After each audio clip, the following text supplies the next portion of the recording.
하나님 말씀은 잠언 1장 10절로 19절 말씀입니다. 내 아들아, 악한 자가 너를 꾀일지라도 따르지 말라. 그들이 내게 말하기를 우리와 함께 가자. 우리가 마땅히 엎드렸다가 사람의 피를 흘리자. 죄 없는 자를 까닭없이 숨어 기다리다가 스올같이 그들을 산채로 삼키며 무덤에 내려가는 자들같이 통으로 삼키자. 우리가 온갖 보화를 얻으며 빼앗을 것으로 우리 집을 채우리니 너는 우리와 함께 제비를 뽑고 우리가 함께 전대 하나만 두자 할지라도 내 아들아, 그들과 함께 길에 다니지 말라. 내 발을 금하여 그 길을 밟지 말라. 대저 그 발은 악으로 달려가며 피를 흘리는데 빠름이니라. 새가 부른 데서 그물을 치면 헛일이겠거늘 그들이 가만히 엎드리면 자기의 피를 흘릴 뿐이요 숨어 기다리면 자기의 생명을 해할 뿐이니 이익을 탐하는 모든 자의 길은 다 이러하여 자기의 생명을 잃게 하느니라. 아멘. 우리 성현교회 성도님들은 지식이 매우 뛰어나다고 소문이 났습니다. 그래서 잠시 잠도 깰 겸 구구단을 한번 외워보려고 합니다. 또 우리 수준에 너무 쉬우면 그러니까 제가 구구단 2단을 한번 같이 외워보려고 하는데요. 우리 성도님들의 도움이 필요합니다. 제가 구구단을 외울 때 답을 같이 외쳐주시길 부탁드리겠습니다. 자, 2단을 외워보겠습니다. 이 일은 네. 자, 다시 하도록 하겠습니다. 자, 이 일은 2, 2, 3은 2, 4, 2, 5, 7, 8에 아우, 대단하십니다. 네. 역시 우리 성도님들은 기억력이 매우 뛰어나셔서 구구단을 외운 지 벌써 몇십 년이나 지나셨지만 여전히 잘 외우시는 것 같습니다. 자, 그럼 이제 구구단의 이야기는 잠시 접어두고 이제 또 다른 질문을 하나 드리려고 합니다.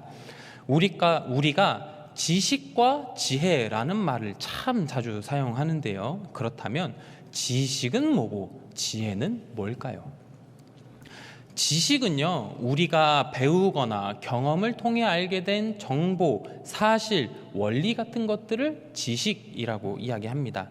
우리가 방금 외웠던 구구단이라든지 우리 송영교회는 동인천에 있다든지 우리 송영교회 성도님들은 참 좋으신 분들이다라든지 혹은 강신원 목사는 참 잘생겼다라든지 이와 같이 배우거나 경험을 통해 알게 된 사실, 정보들을 우리는 지식이라고 이야기합니다.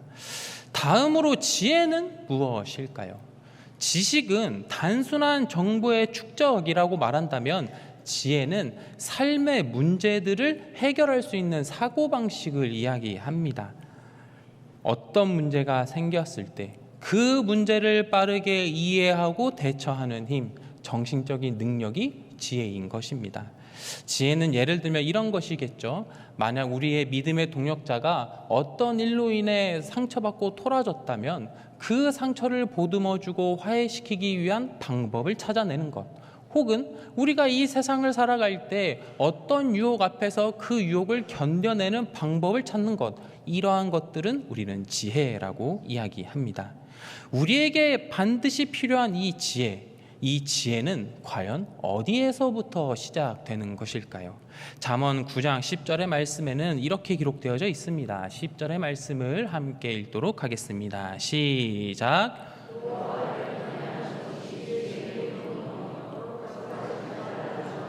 명철이니라. 아멘. 그렇습니다. 지혜는요, 하나님을 경외하는 것, 즉 내 인생의 운전대를 내가 쥐지 않고 전능하신 하나님을 내 삶의 주인으로 모시는 것부터 시작되는 것입니다. 우리가 하나님을 경외할 때 하나님께서는요, 이 지혜를 통해 우리 삶에 분별력을 주십니다. 또한 우리가 갈림길을 마주했을 때 하나님께서 주시는 지혜가 우리를 올바른 방향으로 인도합니다.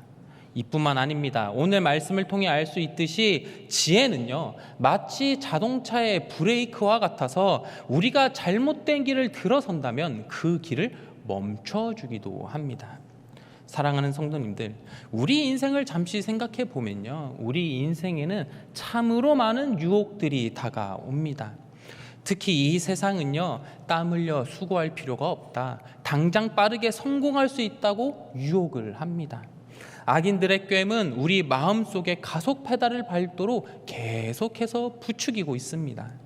그렇게 달콤한 꾀임에 넘어가 나의 욕심이 차고 넘치려고 할 때, 내 탐욕대로 살아가고자 하는 이 마음을 걷잡을 수 없을 때, 우리는 어떻게 이 아찔한 레이스를 멈출 수가 있을까요? 오늘 우리가 읽은 잠언 말씀은 이 질문에 대해 이렇게 대답합니다. 하나님께서는 우리에게 지혜의 브레이크를 주셔서 악인의 꾀임을 막아주신다. 사랑하는 성도님들, 이제 우리의 시선을 말씀의 배경이 되는 이스라엘 한 가정집으로 시선을 옮겨보도록 하겠습니다. 이 가정 안에서는요, 한 아버지와 아들이 대화를 하고 있습니다. 아들이 아버지에게 말합니다. 아버지, 저도 이제 성인이 되었으니 저는 세상에 나가 제 힘으로 돈을 벌고 살아보겠습니다. 이 이야기를 들은 지혜로운 아버지는 아들의 두 눈을 마주치며 아주 다급하게 이야기합니다. 10절의 말씀인데요, 10절의 말씀 함께 읽겠습니다. 시작.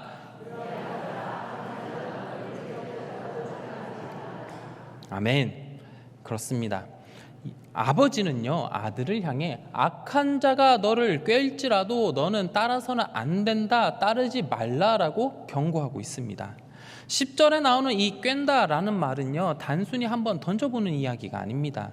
이 꿰다라는 말은요, 교묘한 속임수나 매력적인 조건을 통해 상대방의 마음을 완전히 흔들어버리고 그 함정에 빠지게 만드는 아주 집요한 유혹을 이야기합니다. 그렇게 아버지는 아들에게 강하게 경고합니다. 아들아, 세상에는 너를 완전히 홀려버려 죄악의 길로 인도하니 너는 그 꿰매에 넣어가서는 안 된다.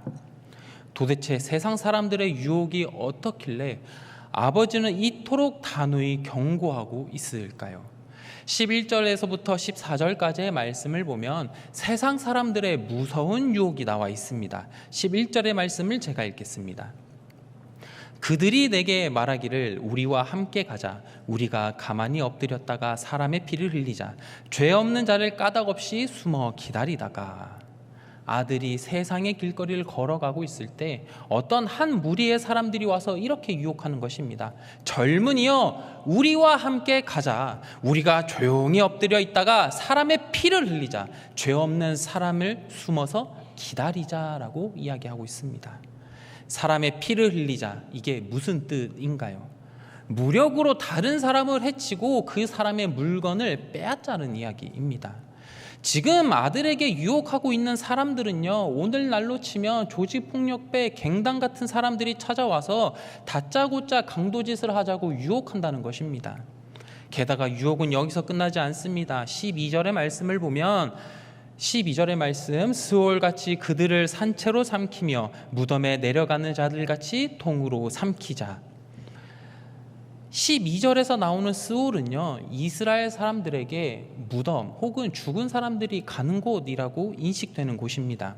즉, 이 말은 아직 죽을 때가 이르지 않은 건강한 사람, 아무런 죄가 없는 사람, 그저 하루하루를 열심히 살려고 애를 쓰는 그러한 사람들까지도 무자비하게 삼켜버리고 철저히 짓밟자고 유혹하는 것입니다.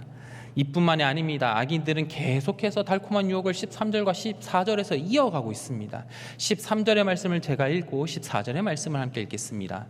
우리가 온갖 보화를 얻으며 빼앗은 것으로 우리 집을 채우리니. 14절의 말씀 함께 읽겠습니다. 시작. 두자 할지라도. 13절과 14절의 말씀은 이런 뜻입니다. 젊은이여, 너가 우리랑 같이 강도짓을 한다면 온갖 보화로 너의 집을 채울 수 있게 될 것이야. 그리고 너가 신참이라고 해서 조금 주는 게 아니라 제비 뽑아 공평히 나눌 테니까 걱정하지 마. 요즘은 없는 것으로 아는데 예전에는 아르바이트를 하면 수습기간이라는 것이 있었습니다. 이 수습기간은요, 일을 배워야 하니 처음 몇 달 동안은 원래 받아야 하는 월급보다 조금 주던 기간입니다. 그런데 악인들은요, 아들을 향해 너가 우리랑 함께 강도짓 할 때 신참이라고 해서 덜 주고 안 주고 이런 거 없으니까 우리랑 제대로 한번 일을 쳐보자며 최고의 복지까지 제안하고 있는 것입니다. 지금 악인들이 아들을 유혹하는 내용을 정리하면 악인들은요, 아무런 잘못 없는 사람들에게 강도짓하고 빼앗은 재물로 집을 채우자고 하는 무섭고도 달콤한 유혹을 하고 있는 것입니다. 사랑하는 성도님들, 이 무섭고도 달콤한 유혹의 본질은요, 결국 손 쉽고 빠른 성공입니다. 우리가 열매를 거두기 위해서는 어떻게 해야 하나요? 뙤양볕 아래서 열심히 땀을 흘리고 수고함으로 열매를 거두게 됩니다. 그런데 악인들은 옆에서 속삭입니다. 젊은 자여, 너는 절대로 고생할 필요가 없다. 그저 우리 무리에 들어와서 남의 것을 빼앗으며 너는 단숨에 부자가 될 수 있다. 오늘날 우리가 이 말씀을 대하면 에이, 어떻게 저런 유혹에 넘어가 라고 생각하겠지만 성경의 수많은 사람들은요, 이 어리석은 자들은 손쉽게 돈을 벌 수 있다라는 이 말에 영적인 브레이크가 모두 고장나버려 이 말에 넘어가 버리게 된 것입니다. 그렇기에 아버지는 악인들의 본질을 꿰뚫어보고 아들에게 다시 강력하게 경고하는 것입니다. 악한 자들의 꿰매 넘어가지 말아라. 사랑하는 성도님들, 안타깝게도 오늘날 수많은 사람들은요, 이미 이 악한 자들의 꿰매 넘어가 버린 채로 살아가고 있는 것이 또한 현실이기도 합니다. 제가 악한 자들의 꿰매 넘어갔다라고 말씀드리면 많은 성도님들은 이렇게 생각하실지도 모르겠습니다. 목사님, 저는 칼을 차고 다른 사람을 해친 적도 없고요, 사기를 한 적도 없습니다. 그러나 오늘 본문이 경고하는 악한 자들의 꿰면요, 꼭 칼을 차고 다른 사람을 해치는 일들만 이야기하는 것들이 아닙니다. 오늘날의 악인들은요, 여러분들이 가지고 계신 스마트폰의 광고를 통해 혹은 쉽게 돈 버는 방법이 있어라고 말하는 직장 동료의 속삭임과 같은 겉모습으로 여러분들을 유혹하고 있습니다. 제가 요즘 길거리를 다니면서 놀라는 것이요, 온 세상이 주식과 투자 이야기로 가득해 버렸습니다. 요즘 우리나라 반도체가 호황이 되면서 주식이 많이 올랐습니다. 그래서 그런지 근처 공원에 가도요, 3, 4, 5 모인 사람들이 몇 시간 동안 주식 이야기만 합니다. 또 식당에 가서 옆 테이블 사람들의 이야기를 들어보면 모두 주식 이야기만 합니다.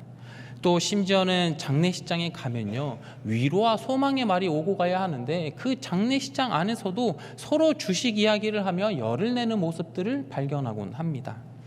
물론 자본주의 사회에서 건강하게 주식을 하고 돈을 버는 거 매우 중요합니다. 그 자체가 나쁜 것이 아닙니다. 존 웨슬리 목사님도 경제에 관해서 말하기를 최대한 많이 벌고 최대한 많이 저축하고 최대한 많이 나눠주라고 했습니다. 우리가 물질을 위해 열심히 살아가는 것 그 자체가 잘못된 것이 아닙니다. 하지만 문제는 어느 순간 내 안에 1등 최우선으로 생각하는 것이 물질로 바뀌었다는 것이 문제인 것입니다. 요즘 사람들은요, 다른 사람들의 고통과 눈물에 관심 갖기보다는 물질에 대해서만 강조하고 더 많은 것을 갖기 위해 노력합니다. 그리고는 자신이 감당할 수 없는 돈을 빌려 더 깊은 수렁에 빠지게 되는 것, 이러한 것들이 문제 아니겠습니까? 이뿐만이 아닙니다. 얼마 전 제가 뉴스를 보다가 가슴이 철렁 내려앉은 기사가 있었습니다. 그 기사를 보니까요, 청소년들이 온라인 도박에 빠져 도박 사범으로 잡혔다는 내용이었습니다. 이렇게 도박에 빠진 학생들의 몇몇 사례를 보니까요, 이들은 단순히 호기심에 몇 번 해봤던 수준이 아니었습니다.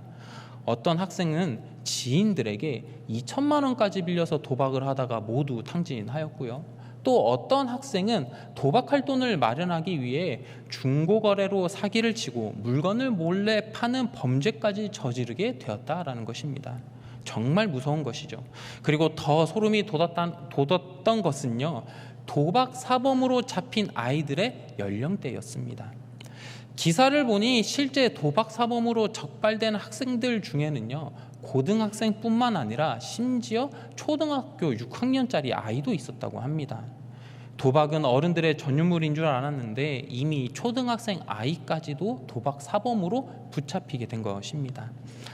아마도 도박 사범으로 잡힌 아이들이 이 정도이지 아마 도박을 접해본 아이들은 훨씬 많을 것이고요. 그리고 이 기사가 23년도의 기사였기 때문에 아마 이 숫자는 더 많이 늘어났을 것으로 보입니다. 예전에는 어른들이 도박장에 가서 문제가 되었다면요, 오늘날은 중고등학생들이 온라인 도박에 빠져 온갖 범죄를 저지르는 세상이 되었습니다. 사랑하는 성도님들, 어린 아이들이요, 학생들이요, 벌써부터 도박에 빠지는 이유가 무엇이겠습니까? 그 유혹이 더딘 줄 머리로는 알고 있지만 아이들이 느끼기에도요, 이 현실이 너무나도 팍팍하기 때문입니다. 어른들이 보여주는 세상이요, 돈만 있으면 다 잘 될 것 같고 나만 정직하게 살다가는 낙오 될지도 모른다는 그 두려움을 아이들에게 보여줬기 때문 아니겠습니까? 우리 내면의 욕심과 조급함이 세상의 유혹과 맞물리는 순간 우리는 하나님께 엎드려 길을 물어보기보다는 악인의 꾀미라는 미끼를 물어버리는 세상이 되어버린 것입니다. 이렇게 오늘날의 악인들은요, 우리들의 마음을 흔들어 놓고 욕심에 사로잡혀 올바르지 않은 길로 인도하고 있습니다. 그리고 이러한 유혹은요, 이렇게 거창한 범죄에만 있는 것도 아닙니다. 우리의 사소한 일상에서도 끊임없이 우리를 넘어뜨립니다. 요즘은 잘 없는데 예전에 식당에 가면 꼭 카운터 위에 사탕이 있었습니다. 밥을 먹고 나면 후식 개념으로 한두 개씩 먹으라고 두는 것인데요, 어느 날 제가 식당에서 식사를 하고 나오는데 신랑의 소리가 들렸습니다. 그래서 자세히 보니 한 손님이요, 사탕을 바구니채로 쓸어가고 있었습니다. 그러니 사장과 실랑이를 벌이고 있는 것이죠. 또 한동안 화제가 되었던 것은요, 사람들이 음식 배달을 시켜놓고 자꾸 취소하는 사기 수법이 있었다고 합니다. 이게 무슨 말이냐면요, 손님들이 고가의 음식을 주문합니다. 그리고 분명 배달을 받아 음식을 다 먹었지만 얼마 뒤에 배달을 받지 않았다고 취소 요청을 합니다. 그러면 배달 어플 측에서는 이것을 확인할 방법이 없으니 음식값을 환불해 줍니다. 이렇게 되면 그 음식값은요, 음식을 배달한 라이더분과 그리고 식당 주인들끼리 그 피해를 떠안게 된다라는 기사였습니다. 오히려 열심히 일한 사람들만 피해를 보는 것이죠. 이렇게 이기적인 욕심을 가진 한 사람이 수십 수백 번 음식을 취소하다 보니 수많은 자영업자들이 눈물을 흘리게 된 것입니다. 사랑하는 성도님들, 요즘 세상을 바라보면요, 내 안에 욕심이 생기고 유혹이 생길 때 내 인생을 하나님께 묻고 함께 동행하기보다는 내 고집과 세상의 방법이라고 하는 가속 페달을 밟아버립니다. 믿음의 브레이크가 고장난 채 사망의 낭떠러지로 떨어지고 있는 운전자, 멈춰야 하는 줄은 알고 있지만 더 이상 멈추지 못하는 영적인 미야, 바로 이것이 세상의 꾀에 빠진 우리의 모습입니다. 더 이상 하나님께 기도하는 사명은 온데간데 없고 그저 욕심대로 살아가는 우리의 세상, 이 치명적인 세상에서 우리는 어떻게 그 유혹에서 승리할 수 있을까요? 우리가 이렇게 세상의 꾀에 넘어가고 있을 때 하나님께서는요, 그저 방관하고 있지 않으십니다. 하나님께서는 우리를 향해 지혜의 브레이크를 준비해 주셨습니다. 이 놀라운 은혜를 목격하기 위해 다시 이스라엘의 길거리로 돌아가 보도록 하겠습니다. 이스라엘 길거리에서 악인의 유혹을 받는 아들에게 아버지는 다급하게 다시 이야기하고 있습니다. 15절의 말씀인데요, 15절의 말씀 함께 읽도록 하겠습니다. 시작.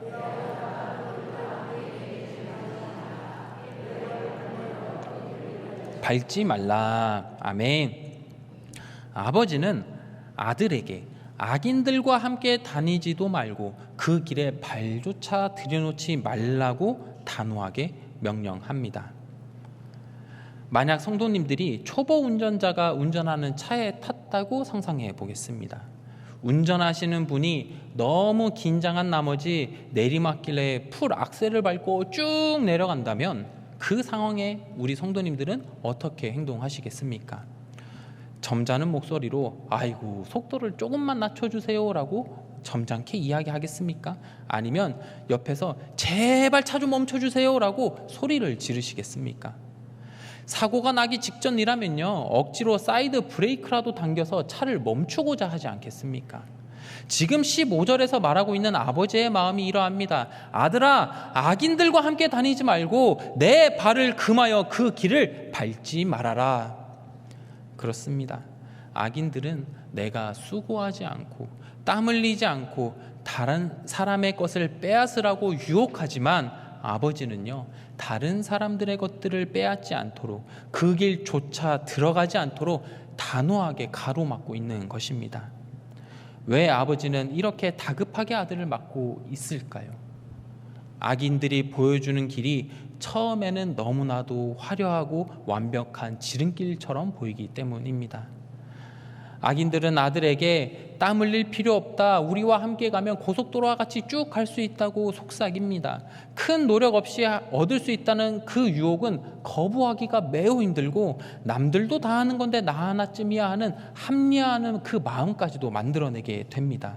그렇게 아버지는요, 이 화려한 유혹에 한 번 발을 들이면 스스로 멈출 수 없다는 것을 알기에 아들을 다급하게 가로막는 것입니다. 이뿐만 아닙니다. 아버지는 지혜의 눈으로 보았을 때 악인들의 끝이 어떠한지 정확하게 알고 있었습니다. 18절의 말씀인데요, 18절의 말씀 제가 읽겠습니다. 그들이 가만히 엎드림은 자기의 피를 흘릴 뿐이요, 숨어 기다림은 자기의 생명을 해할 뿐이니. 18절의 말씀과 11절의 말씀을 비교해 보면, 악인들이 아들을 유혹할 때 가만히 엎드려 사람의 피를 흘리게 하자라고 유혹했습니다. 남의 피를 흘리게 하고 남의 것을 빼앗아 내 집에 가득 채우겠다고 호언장담했습니다. 그런데 지혜의 눈으로 바라본 악인들의 진짜 모습은요, 남의 피를 흘리게 하기 위해 엎드린 모습이 결국 자기의 피를 흘리게 만들었다라는 것입니다. 그렇습니다. 이것은 이익을 위해 감당할 수 없을 만큼 돈을 빌려 주식을 하는 모습이나 한탕주의에 빠져 도박의 끝을 보여주는 모습과 똑같은 모습인 것입니다. 그들은 세상에서 승리한 것처럼 보이지만 영적으로는 철저히 파괴되고 있는 모습입니다. 그래서 솔로몬은 19절에서 이렇게 결론을 내립니다. 19절의 말씀 함께 읽도록 하겠습니다. 시작.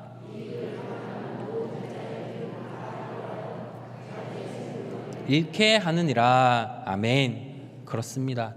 결국 이익을 탐하는 자들은 자기의 생명을 잃게 되는 것입니다. 여기서 무서운 것은요, 이익을 탐하는 모든 자라고 기록되었습니다. 탐욕과 욕심으로 살아가는 모든 사람들이요, 예외 없이 이와 같은 모습이 된다라는 것입니다. 사랑하는 성도님들, 지금 아버지가 아들에게 전해주고 있는 이 이야기는 단순히 가족 간에 전해주는 이야기일까요? 아닙니다. 하나님께서는 이 아버지의 입술을 통해 하나님의 백성들에게 하시는 말씀인 것입니다.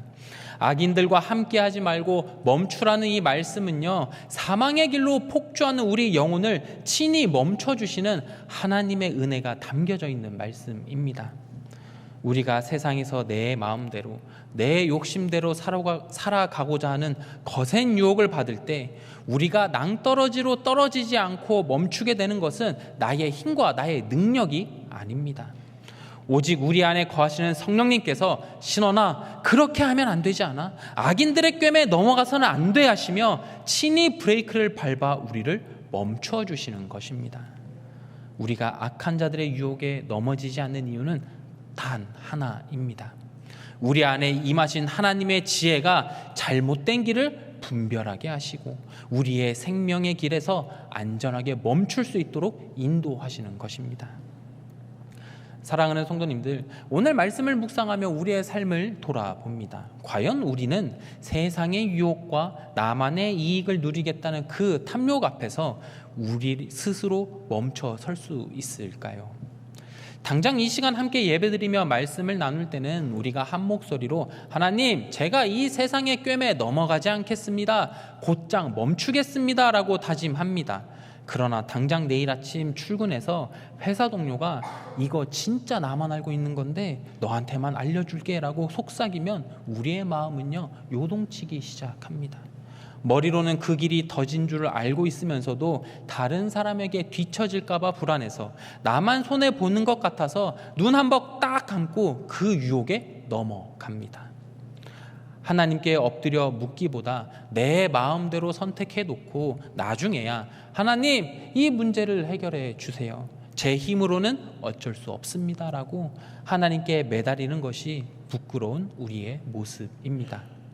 그러나 하나님께서는요 우리를 세상의 꿰매 넘어가 낭떠러지에서 떨어지도록 내버려 두지 않으셨습니다. 내 힘으로는 구원받을 수 없고 죽을 수밖에 없는 죄인이지만 하나님께서는 우리에게 지혜를 주셨습니다. 그리고 더 나아가 예수 그리스도의 십자가의 보혈을 우리 한 사람 한 사람 모두에게 덮어주셨습니다. 멈출 줄 모르고 계속해서 달리던 우리 인생에 브레이크를 걸어주시는 것입니다. 나를 대신해 그 덫에 뛰어드신 예수님의 은혜가 우리를 세워주셨습니다. 그렇습니다. 우리가 악인의 꿰매에 넘어가지 않고 유혹에서 견디고 승리할 수 있는 것은 내가 잘나서가 아닙니다.